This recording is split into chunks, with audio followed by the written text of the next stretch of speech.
Oh, hi there. Cello. Hey now. Hola. And ba weep grana weep ninny bong. However you want to say it. Welcome to that Kev1 show.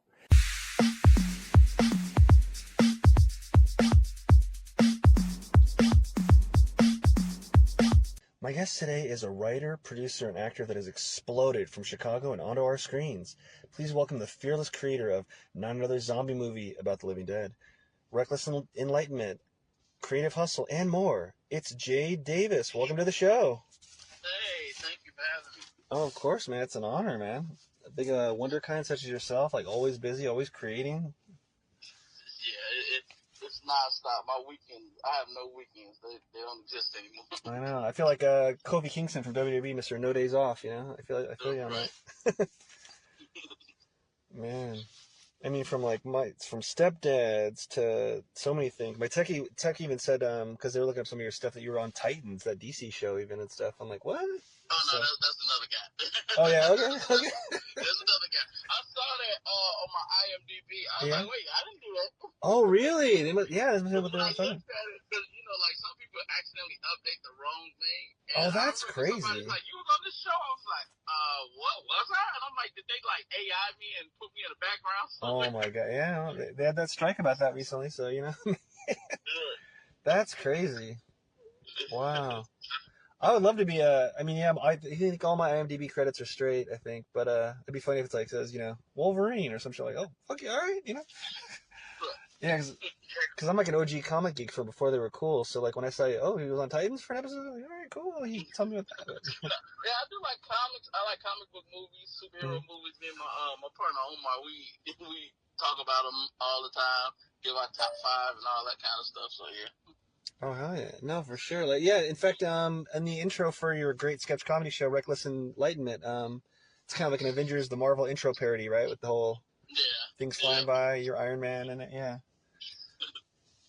Yeah. So yeah, that was fun. That was a combination of sketches from like the last 10 years that we put together. Oh wow. Yeah. So okay. So like, yeah, because that's how I first discovered he was Reckless Enlightenment. Because it was like I don't know if it's trending or what, but it's pretty viral because it was like in a bunch of reels I saw like last week or something. I've been putting like a few sketches from there on there. That's the thing. Like a lot of the older stuff, I feel like the one sexual harassment one that's like going viral now is like 13 years old. Oh, that's wild, isn't it? No, it's like 12 years old. Yeah, it's like 12 years old. Huh. That's so wild. I decided just to post it and see what happened. Wow, this shit really works, huh? This whole social media thing. Yeah. Man, times change so fast. Like, you imagine, like, if you put someone that's 13 years old and you're like, man, this is cool, everyone loved it. And all of a sudden, like, you're getting, like, threats of being canceled. Like, this joke was cool back then. Or something. Yeah. Or something. That's like, no! Like, it's some stuff I can't put out there. Like, just because of the language. Like, even if in Not Another Zombie Movie, we say the word tard a lot. And I was like, listening to it now, I'm like, yeah. Oh, wait, what word? What word is it? Tard. Oh, okay. Like, yeah. That's wild, so, yeah. It wasn't that bad, but, Yeah. Yeah, like, what was it? I was, because I don't have kids, but I have nephews, like little young nephews, and so I put on Monster Squad. I remember that as like a little kid. I remember watching it, but I didn't remember it too well, with all the monsters, like the Universal monsters, like Dracula, and it's kind of like Goonies, where they fight, like, like the werewolf and Frankenstein. I put it on, and man, like the little bullies, little 80s bullies in it, are like calling one of the main kids like the F word for, gay. But that was like back in the day when like they didn't even mean that. They meant, they're bullying them. Yeah, they didn't mean it as like the sexuality even necessarily. There was, So it was like, well, but they're saying it so much. I was even getting uncomfortable. I was like, this is crazy. This came out when I was like 6. I felt like I saw when I was 6. I don't know if that's that old, but yeah. It was a lot. Like, I wonder how well Eddie Murphy Raw would hold up in today's climate. It is crazy. Like, what was I watching? Like, remember, like, there was that small pocket, not that small, maybe it was kind of a small pocket in time where there was super raunchy comedies, and they were kind of raunchy just to be raunchy. Like, it was on cable, and I was like, put it on for, like, my girl the other, like, a little while ago. Like, Freddy Got Fingered, that Tom Green movie. Yep. There's so much, like, whoa, him, like, pulling over and, like, grabbing a horse's dick and, like, shaking him, like, he's really know. This is kind of like, a lot of yeah. It's just so funny. You're like, when I was 17 or something, I was like, ha, ha. And now I'm like, oh, word? Oh, clutching my chest. You know, My I word. noticed this, and I don't know if you noticed it too. Before, you remember it used to be just a lot of female gratuitous nudity. Oh, yeah. Now it's like guys are like they look like that's a normal thing now. They just like show like naked dudes all the time. Oh, that's a good point. Yeah, I thought you were just going with, yeah, because I remember like when I was a kid, you first go through puberty, 80s, 90s, you look for the rated R, lethal what movies, you're hoping like this Jean-Claude Van Damme movie's going to have some titty in it. Like, ooh, you know what I mean? And now it's like, there's none of that. But yeah, there's like, I remember in Saltburn, I saw that. I was like, okay, that's a brave move him. And other stuff, I'm like, oh, okay. Yeah, that show Euphoria is like full of it. It's a great show, but I'm like, whoa. Oh, in that way. Oh, see, I haven't seen you. I know of it pretty well, just because Yeah. when you're in the industry and stuff, you're like you just kind of you just kind of know stuff. But yeah, I know. Yeah, Zendaya and Sweeney, but I didn't know. Oh, it's a lot of dudes naked, and that's funny. A lot of different right shows. It's like it's a great show, but be prepared. Wow, that's hilarious. Be prepared. No, it's funny. It's like I think I had a girlfriend or something once, like because Game of Thrones was on how long? I remember I was trying to get her into Game of Thrones because it was just good, and she's like, I'm not into that Dungeons and Dragons shit. I'm like, well, I'm not either typically, but if something's good, like I don't like, I'm not into westerns typically, but if it's like a great movie and people are saying it's so good, I'm like, all right, I'll check it out. So I was like, no, it's just good though, and she's like, all I hear is all this nudity. You just want to see all these boobs. I'm like, no. And like all the ones we were watching were all these dicks. I'm like, dude, I don't even know there's all these dicks in it. I was just kind of like, no, yeah. I just signed up for this. Yeah. No, nothing against it. I mean, I'm an ally, but Yeah. Like, wait a minute, like you gotta warm me up to it.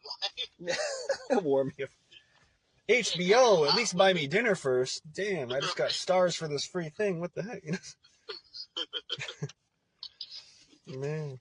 So Chicago is snowing right now. That's wild. It's almost It's almost April here. Whenever you guys listen to it, this is late March. This is crazy. But I've never been to Chicago. Say, yeah. You've been here your whole life. You should be used to it. I'm like, it's like saying getting used to torture. Like, it doesn't work like that. Yeah. No, yeah, like, man, in Portland, like, for a while, I mean, I used to call it the town of freak weather because, like, some days it's like, not just with global warming or what have you, it's even worse, but it's like you have your air conditioning on during part of the day, you have your heater on during part of the day, you need an umbrella, you're overheating, it's just like, this is crazy. Right. You need a Tony Stark nano suit to, like, that changes all the time with everything. Some all conditions armor. Oh, wow. But man, like we were talking about, you're the creator of the beloved Reckless Enlightenment, which I just found it's like, so was that oddly a clip show in a way or not, or was it was it a that was just all like we just did a lot of my partner Dante Diesel Williams, he's a director. Mm-hmm. So we just like in 2000 we started working together in 2013. And so we just started doing a whole bunch of sketches, and the show was originally called Choke on That. And when the world got a little sensitive, we just rebranded it as Reckless Enlightenment. So because most of the sketches, like some of them are crazy, but some of them have like a meaning or something you get at the end of each one. So that's why we decided to rebrand it. But it's a bunch of all sketches, and it basically the format is a reality kind of based sketch show. Like, we try and create a sketch show. So it shows you the stuff that goes on in trying to do that. Yeah, like, and there's a lot of, like, callback sketches I like, is this racist? Yeah. Oh, it's so good. And I love the whole kind of, like you're saying, the reality part of it, where it's, like, kind of behind the scenes, where you're playing yourself, and the director's playing, you guys are arguing and stuff, and... Yeah. Oh, man. I mean, so were you inspired by, like, Saturday Night Live or, like, In Living Color or Mad TV, or were you just kind of always into that kind of stuff? Mainly In Living Color, Robert Townsend, and Dave Chappelle are, like, the top three. Oh, okay. I see that in it. Yeah, for sure. Yeah. Man, speaking of a lot of people are like, who was Robert Townsend? He was... Come on, man. Yeah. Man, speaking of... I love Robert Townsend. He was kind of famous just for, like, a minute, though, in a weird way. He was kind of... He's always been out there, but yeah. Yeah, he's like, I know he still directs. It's not like he's not like in the spotlight like he used to be. But he's still been directing. Like it's because Eddie Murphy, like he let him direct Raw, help him write and direct Raw. So that's like that got him and Keenan Ivory Wayans in the door and like led to A Living Color. Very cool. Man, they should bring back Meteor Man, since why Right. not? But when I saw that, I was just like, because he went from the Five Heartbeats, and then they gave him like a big budget, and then he did Meteor Man. I was like, oh boy. So That's yeah, fun. just a lot of people got work. That's all I can say. Yeah. Huh. Have you met a lot of legends that you looked up to, like getting as you got more successful through the years at all by chance, or? I met Roy Wood Jr. on the Daily Show. Mm-hmm, yeah. Yeah, I talked with him a few times. I just went to a show, one of his shows he had in Milwaukee last month or whatever. So I talked to him, and I met him. I just randomly reached out to him in like 2013, 2014 on Facebook. I'm like, hey man, if you get a chance, check out my movie. And he like gave me his address, and I sent him not another zombie movie. And he like sent me a message like, hey man, call me. And so I called him, and we just been like cool ever since. Been talking. He's like, I really like the movie. It's great. And this and that. So he's been real great as far as giving advice and stuff like that. So. Oh wow, that's awesome! Yeah. Wow, hell yeah. So where can fans who haven't seen it see Not Another Zombie Movie, like right now, if they want to look it up? Not Or Another Zombie Movie. Right now it's streaming on Tubi. That's the main place, Tubi. Check it out for free. You don't even have to sign up for Tubi. You just literally go on the site and just start watching free movies. That's all you gotta do. Yeah, no, I like Tubi, and like it even attracted my eye because they had a kind of a glow up. Didn't they change their logo or something like that recently? Yeah. I was like, whoa, what's this? Oh, Tubi, okay. Yeah, so yeah. Oh, that's what I'm talking about. Yeah. Just in time for your stuff to get all, revitalized for sure. Right. So yeah, thank you. Yeah, no, for sure. Man, big fan for sure, and just man, Appreciate it. and it's just so cool how you took kind of took the industry by the horns yourself. Just decided to kind of I mean, it's like you kind of have to, cause yeah. And I know a few people have like that perception that like they're gonna do something so amazing that someone's gonna come find them, and that has happened before, but it doesn't happen a lot, and you'll be waiting a very long time for that phone call. So just go out and do it yourself. Like I know this sounds terrible, but like during the pandemic, I was as busy as I've ever been as far as like writing and just coming up with new concepts during the pandemic. Yeah, it's like life gives you lemons, make lemonade, right? So yeah, no, totally. Right. It's just like I had a chance to just sit down because I'm constantly like doing projects, but I had a chance to sit down and just start writing and basically prepping for when the shit was over with. So. Yeah, that reminds me of what was the name of that comic? I don't know if you have all your episodes memorized, but you probably do. You probably painstakingly edited them. But in Creative Hustle, there's a great comedian. She's like at the climax of the episode, but she's talking about how like COVID was so good for her, and she made like 20,000 and got a fiance, dropped him. She was hilarious. Yeah, I remember that. I was like, oh, she's like, bring it back. You need double Delta strains, or I was like, yeah. She was hilarious. That was so good. Yeah, a lot of people benefited. Yeah. For sure. Man. So what do you got going on now? Any new projects or? So right now I'm actually working on finishing up season 2 of Creative Hustle. We shot a lot of the sketches, and then we did the stand-up portion back in September. So now we just have to do like the performance part, finish those up, and then we got about 5 or 6 more sketches we want to knock out for this season. This season, first season was like 6 episodes. This season is gonna be 8, so it's taking a little longer. But very cool. Yeah, we're working on that, and then at the same time, me and my partner Omar are working on a horror anthology. We didn't want to put out like around in Halloween, in October, basically. Yeah. Oh, awesome! Does it have a working title by chance, or no? Or? Horrific. Oh, okay. Yeah. Like so it's a teaser. It's a teaser trailer. I'll shoot you over the teaser so you can check it out. But there's just a bunch of different stories that we both wrote. And this, none of them are connected. It's kind of like what is it? Tales from the Dark Side, something like that. Okay, yeah. That's huge too, and horror is gigantic, so yeah. Oh yeah, definitely. I mean, speaking of, we're talking about, we're talking about, working independent stuff often. Like, man, one of the cool things about horror I like is that it's got, like, it feels like anyone could just jump in, kind of, you know what I mean? It's like a great jumping on point, like. people can, it could be it could be Jennifer Lawrence in a horror movie like Last House on the Left or whatever that was called. It might have been the title, or it could be someone brand new. Like who's all right, but you don't even you don't even bat an eyelash though. You're like, oh, it's a big budget, New Line Cinema horror film or independent horror film. It's like, oh, that's one of the great things about horror films is like the star could be kind of anyone out of nowhere. Yeah, this year there's a lot of horror movies coming out in October, so it's gonna be a lot. That's what I know. Like 2022 was a big year for horror, and it looks like this year is gonna be a big year too. From what I'm seeing, like slated to come out. And I know you're in Chicago. Do you do like all your filming there? Do you travel a lot, much, Oh, or? we pretty much we do it here. It's different locations here, but we do mainly all around Chicago, the Chicagoland area. Very cool. So you kind of know the who's who in Chicago for sure, huh? Yeah, I know a lot of, like, just about every comedian in Chicago I know or have worked with. So, yeah. What was the I'm trying to remember. What was the improv group? The famous improv. Is it Second City or is it Second City? Groundlings? Yeah. Second City is amazing. Yeah. Oh hell yeah. Yeah, actually my brother-in-law took some classes there. I want to say a year or two ago, whatever. I told he wanted to get into like acting and stand-up comedy. So, I think my wife and her sister, we all like pitched in and like got him some classes to go. Oh, cool. And he liked it. He benefited a lot. I can tell it's a complete difference. So. Oh, okay. Wow. Huh. Yeah, I studied improv when I was living in Hollywood at UCB, Franklin. So yeah, do you have a certain acting technique? Like, are you more improv? Are you method? It is.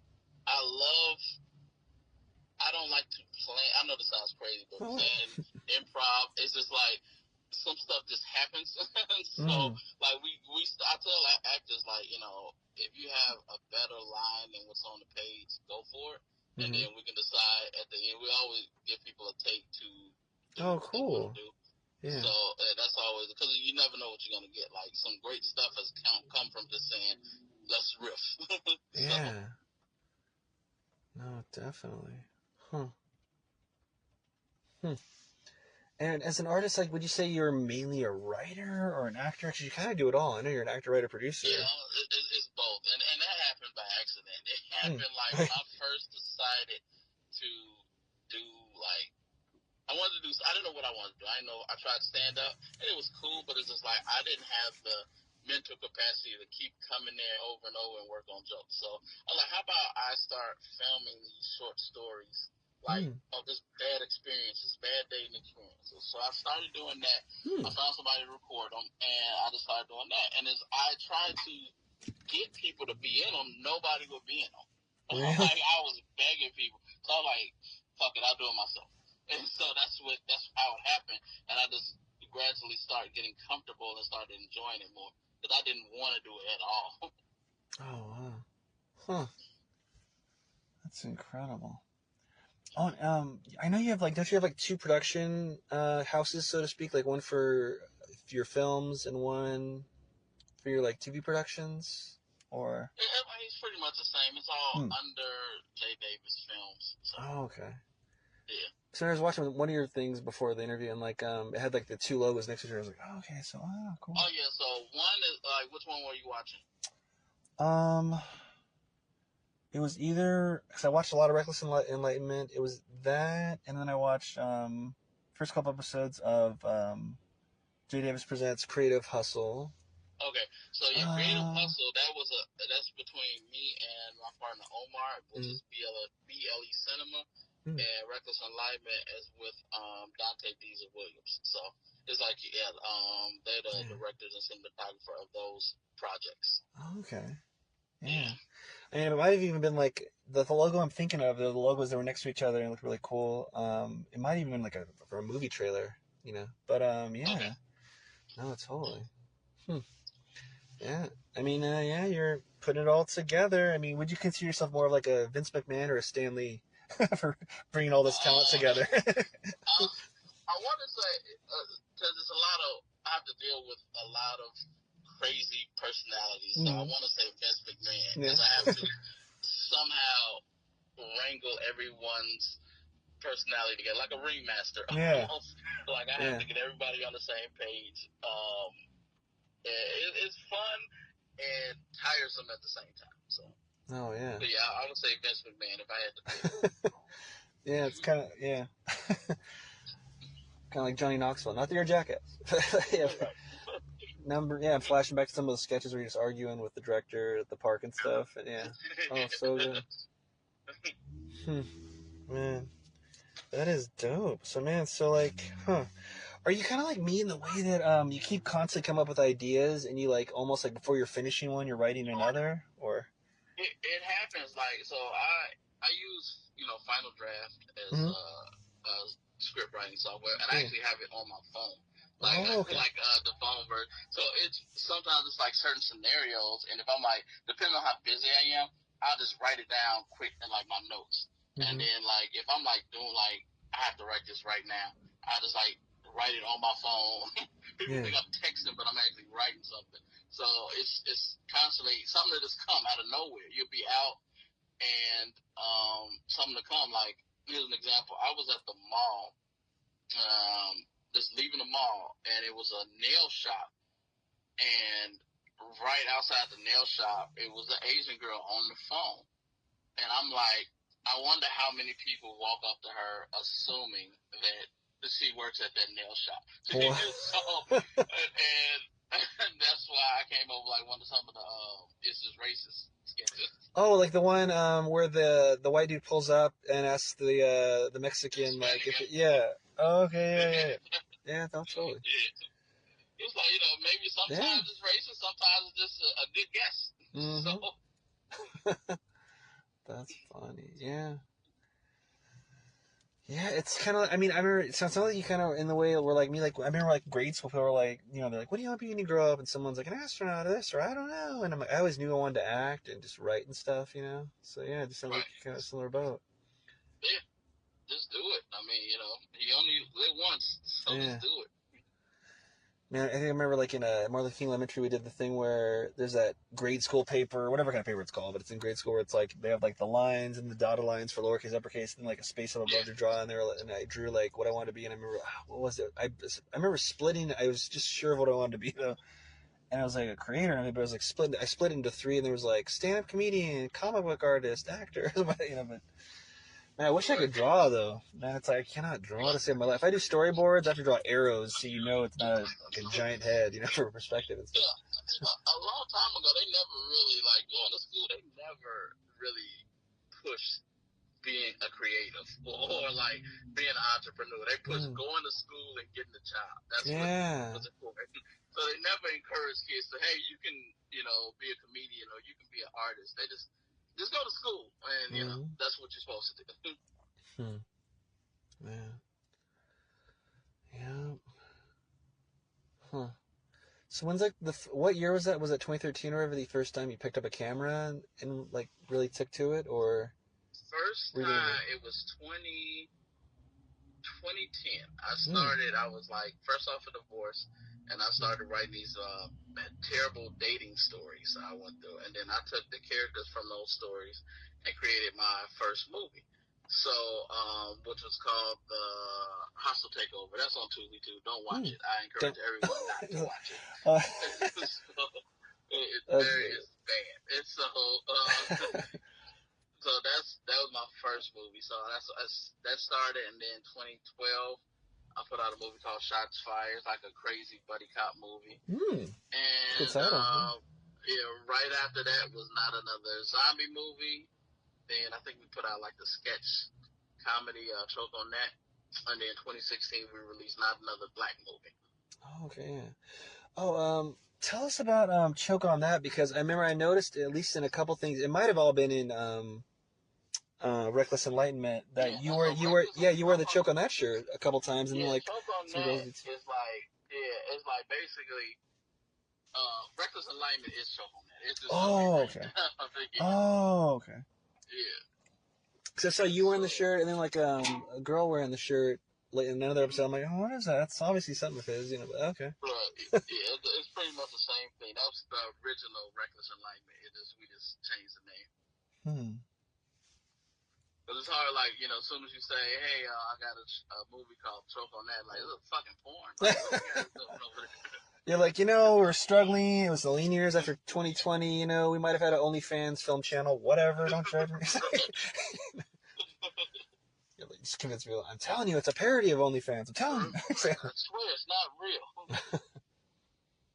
I was talking to some comedians and I guess I don't know too much about it, but like OnlyFans, they have like OnlyFans TV now or something like that where they're trying to branch out. They did like an OnlyFans comedy show out here. And I guess that's like where you can watch it at on OnlyFans. You got to subscribe to it to watch it. So, that's a different way of other than showing your naked body. Yeah. I mean, hustle, trying to get out there more, but I don't know about that. Yeah, but Right. Everybody got to make money, but it's like I'm not there yet. Yeah. So I didn't. God willing, I'm not gonna get there yet. So I don't think no one wants to see me naked. Watch you get hit up all these people to have to hear this interview. You're like, no. You're like,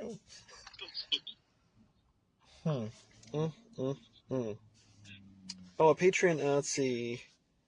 Joe, I hope I'm saying his name right. Joash7459 wants to know. Let's see. Trying to read what they typed. All this crazy typing. What do you want to pursue that you haven't accomplished yet in film? I want a studio to pay for a movie that I wrote. Ooh, yeah. That's the ultimate goal. This is like, all right, I'm tired of paying for this shit. They love the idea, the concept. I have a few pilots, so I just want to see a pilot get produced by a major studio. Yeah. Oh no, hell yeah. I feel you on that. Yeah. And it's cool when you create it yourself and you have like all your own permissions, all your own everything, your own editing, all your own stuff. But then it's like you gotta get sponsors, you gotta get ads, you gotta yeah. It'd be cool. There's a lot less pressure. Yeah. When that happens. Yeah. Oh. So that hasn't happened quite yet, or has there been like one of those? Not yet. Everything we've done is self-financed, so and I'm happy with it.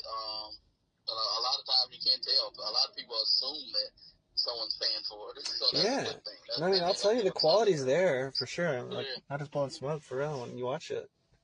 Right. So yeah. And it generated interest and everything. So yeah. I mean, you got some of your heroes calling you saying, "Call me. I loved your movie." So Yeah, I love the one time when we did Not Another Black movie, we had cast Janet Hubert, the original mom on The Fresh Prince. Oh, okay. Now, how'd you get her? Did you reach out to her? Was she in Chicago or? So if you have an IMDb account, IMDb Pro account, they provide contacts, like right? Info and stuff like that. So you can reach I reached out to her manager. Like we had a part. I'm like, it was just like a shot in the dark. I didn't think it was gonna happen. And so I reached out, and they were like, how can we see the script? I said, okay, cool. Still didn't think, okay, I'm going to be working with her, so I sent the script. And a few days later, the manager called, like, Janet wants to talk to you. I'm like, okay. So we got on the phone. She's like, I love the script. When are we shooting? I'm like, what? And she, we sent over her agreement. She agreed to it. And we filmed it. It was one day. We had a one day. Flew her out, and it was a great scene. It was an entertaining scene. And she was like a wonderful person. Oh, that's great to hear. Like, they say certain things about people in the media, but it's just like you don't know if it's true or not, and you always have to meet a person, never judge by what someone's saying about it. And she was like the nicest person in the world. Like we're filming, and she offered to help clean up. I'm like, no. Like we flew you out. Yeah. She was like the sweetest person in the world. So like whenever I hear, someone in the media and they're saying this about this person, I'm like, I'm not gonna believe that about this person. So yeah, that's a great point. That's really good to hear. And Man, wow. Yeah, 'cause I remember when I was a kid or whenever that came out, I was pretty young at least. And then it's like, they pulled a fast one when they recast her at first. I was like, what? No. That's not Viv. And it's like, you listen to the media, they say she's hard to work with. She's this, she's that. I'm like, she wasn't hard to work with me. So. Yeah, and offering to clean up, that is next level. Yeah, one of my filming experiences. Yeah, independent filming, it's wild. Like some of my best work has been like smaller budgeted stuff, like that I've gotten the most like attention for, and like it is wild. And like one thing that's funny, it's like you work on something bigger in Hollywood or just on location where we live and stuff, even that are big that come into town. Most maybe 100% of the time, really, like even a big budget thing, it's just so how funny and how like quote ghetto in quote so to speak that things are just to get like a practical effect or it's always just to get the job done. I've seen so many things where they've done practical special effects on a huge budget thing where it's just like just something with perspective that you would do, and it's almost like I think we spent more money on this little horror independent 48-hour film festival thing we did, or Right.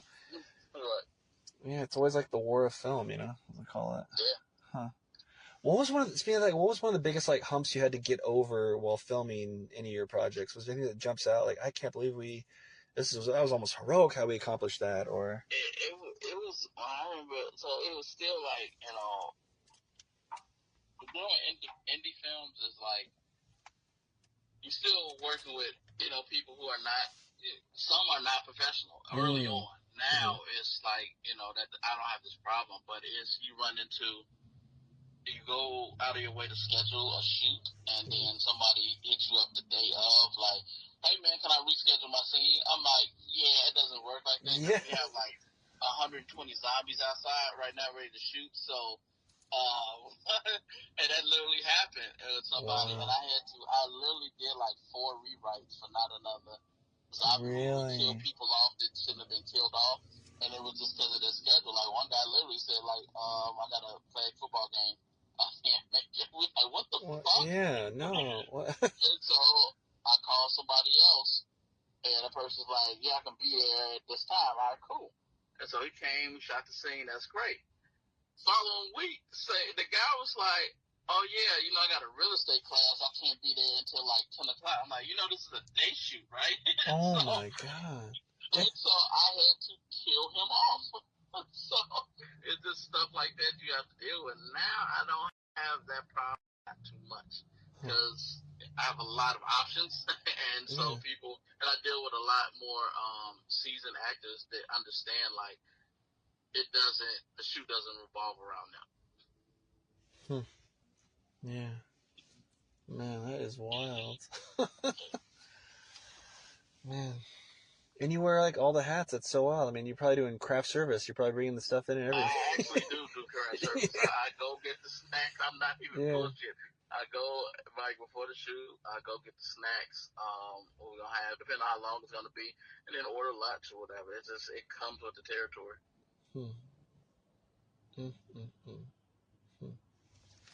Huh. So do you have a dream project in mind? Like maybe one of your projects that you're almost saving for your back pocket for like when you get that big production money one day from Hollywood, like paying for your pilot, paying for your film, or yeah, I have this pilot I wrote, The Ward. I really put a lot of time in, like writing it and rewriting it. So I want to see it. It's just I did this, I say like 3 years ago, and I still just like I want to see it like come to fruition. So it's a comedy, deals with mental health, and I don't think like a few people told me like it's just it's kind of hard to have a comedy about mental health. I'm like I get it, but I don't get it at the same time. Yeah, no, I mean you can do it a certain way for sure. Like I mean, like One Flew Over the Cuckoo's Nest had some comedy to it, a bit. Yeah, absolutely. Yeah. Well, any advice for like filmmakers that want to kind of jump in, that don't know how to start or don't know? Don't do it. Get a job. Yeah. I mean, write and use all your resources. Like everything doesn't have to cost money to look good. Use resources like Fiverr. Fiverr helps a lot. Like you can get small, like you get flyers done, press releases done for like $40 or something like that. Something like minute. Or utilize YouTube. You can learn how to do anything on YouTube. YouTube has a full free editing class. Somebody will show you how to use editing software and writing software on YouTube. So, it's an answer. You don't have to say, I don't know how to do it. They're like, we're past that phase of I don't know. Like anything can be Googled, anything can be researched. Just do it. Yeah. It is wild. I almost missed the era of like when like people just like ask people questions, but now it's like, yeah, you can Google anything. You know what I mean? It's just like it's like, anything. When people say, "How do you do that?" I'm like, "You're not even trying. Yeah. You're not even trying." Man, technology, everything's changed.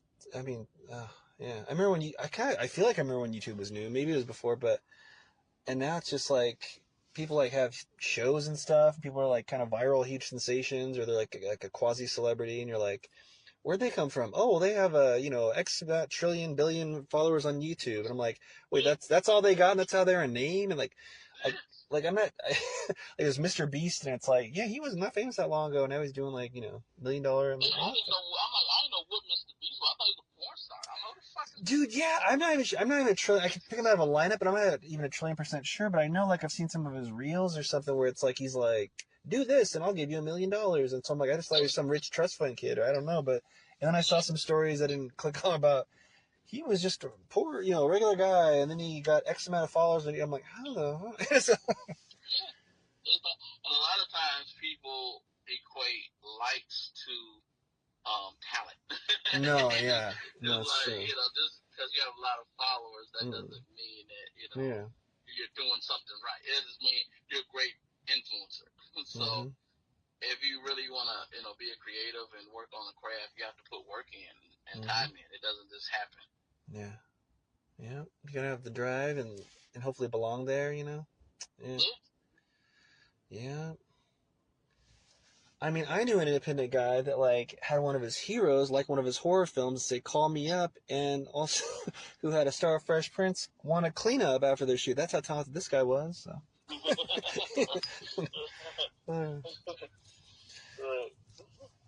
So, Jay, is there anything that you'd want people to look up? You said a certain title that I won't repeat. You said don't look up to be one of your first. But is there anything that doesn't get enough attention in your mind that you're like, hey, I wish a lot of people watch this, I mean, you can watch like not another black movie, not another zombie movie. We put out a horror series. If you're into like the original monsters, like like Universal, like Dracula and Werewolf. Yeah. It's called EDYH. That is on Tubi as well. It's 4 episodes. Yeah, no, that's hide backwards. Is there a reason for that, or is that just coincidence? Or I don't want to. I don't want to spoil it. Oh, okay. Watch it. Wait, cause I noticed that. I'm like, that looks weird to me, and it was almost like my mind was like doing like a game show with like Unscrabble thing on. I was like, oh, okay, yeah. I don't Okay. Oh, cool. Do you recommend that one? You're saying, right? Yes. Ooh, I'll check that out because the title alone was like, okay, I like that. I'll check that out. Yeah, that came out last year. With season 1 of Creative Hustle. And Reckless Enlightenment. So I have something for everybody. Comedy, horror. There's a lot of stuff for anything you like. Now, I know you said Tubi for a lot of them. Or is the bulk of the catalog of your stuff on Tubi, or? Yeah. Oh, okay. 16 on Tubi. Stepdads is the only one on Amazon Prime. Oh, cool. Yeah, the poster looks funny for that. So, okay, cool. And that's another one you recommend, right? Or? Yeah. It feels weird to say it to an artist. Like, that's another one you recommend? Only because you said one don't see. So I'm like, oh, yeah. That's the only one. Like, I want to be judged off that. Like you're your own critic, right? It's like I know. So don't do it. It's like I would rather you proofread a suicide note than watch that. Oh my god. Oh my god.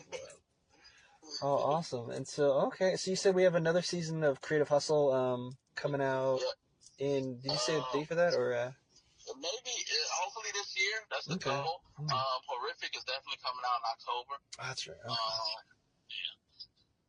Okay, hell yeah. And will those should people just search those with your name, or are those going to be on Tubi as well? They're going to be on Tubi. I post all major updates on my site, jdavisfilms.com, or all my social media, jdavisTP, on Facebook, Instagram, TikTok, all that stuff. Oh, cool. Is TikTok the one that's going to maybe get shut down or something? Yeah, I know one of them. Yeah. Like, okay. I'm like, this is one less thing I got to post on. I know, I guess so, right? I'm hearing that. I'm like, damn, what did TikTok do? I was like, yeah, when I heard that, I was like, oh, damn, what are some of those people that are like, those, like, kind of like comedic couples that do those reels over and over? And they're, I'm like, what are they going to Yeah, do there's for a a living? lot I'm of like, couples. I'm like, what are they going It's like I saw this guy. He's an influencer. His name said Fine. to do? He did like an interview. He does voiceovers. He's a voiceover actor, but he got famous on TikTok, and he pretty much said that's a third of his income. I'm Wow, like, TikTok, wow. wow. So that's a lot. Like, you know, you miss a third of anything. That's you're angry. So, Yeah. That is a crazy world we live in, you know, like TikTok, something that's like, it almost feels like, yeah, it almost feels like you and I are too old to be on TikTok. I mean, we're not, but it's like, in like these, like, not that race matters at all, but like these old white men, you know, in their 80s are deciding about TikTok on Capitol Hill. It's like, yeah, that's crazy. It's just kind of wild to me. I'm like, you guys don't even know what, you guys see a TikTok toe. What are you talking about? It's funny. It's like, huh, just because it's owned by China, right? But I won't take a side because I haven't delved deep into it, so maybe there's a super good reason for it. But yeah, that's interesting though. It's the age we live in. oh Yeah. Well, thanks for creating so much, man, and thank you. we're probably Thanks for taking. having me. Yeah, well, for sure, man. We've probably taken enough of your time, but man, but again, like, thanks again for creating and inspiring people, and you know. Oh, appreciate it, man. Thank you for having this platform. Oh, for sure. Yeah. Gotta support artists, you know. Oh, oh yeah. All right, man. Well, can't Okay. wait. Yeah, hopefully one day we work together, and yeah, enjoy the snow in Chi-Town. All right, let's do it. Thank you. Oh, for sure. Hit me up anytime. All right.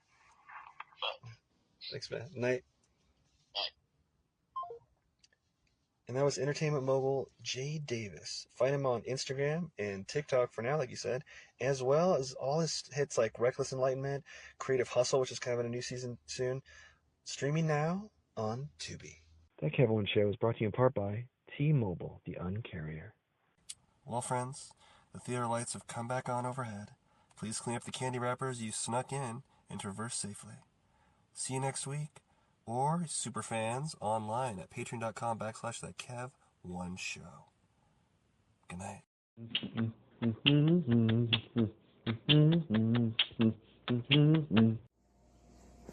This portion of That Kev One Show is supported by Bohemian Dream Gifts, made with organic and natural oils that nourish and hydrate your skin. Man, I don't know if it's the weather outside or the gym that was killing my skin, because my right elbow on the, it itched like the Dickens, like I was becoming like the lizard from Marvel Comics. I think it's that machine where you put your elbow in and do the lifts, you know, for the bicep. But I was itching my skin like crazy during, well, I won't say who because I don't want them associated with rough skin, with one of our guests here in the near future here. But my right elbow was getting ashy and coming up, getting red and irritated. Anyway, I used some of the promotional cookie dough body oil from Bohemian Dream Gifts that they gave us, and my skin, I'm not kidding, came back. I can vouch for that one. The cookie dough oil baby body oil, the cookie dough body oil brought my skin back to life like an Evanescence song. I'm not kidding. My skin is smooth and happy again. 100%. You can buy cookie dough oil on Etsy at the Bohemian Dream Gifts shop. Check out their other stuff as well, but that's one that I swear by now. And as soon as my promotional one runs out, I'm going to order some myself. So go to Etsy and visit the Bohemian Dream Gifts shop today.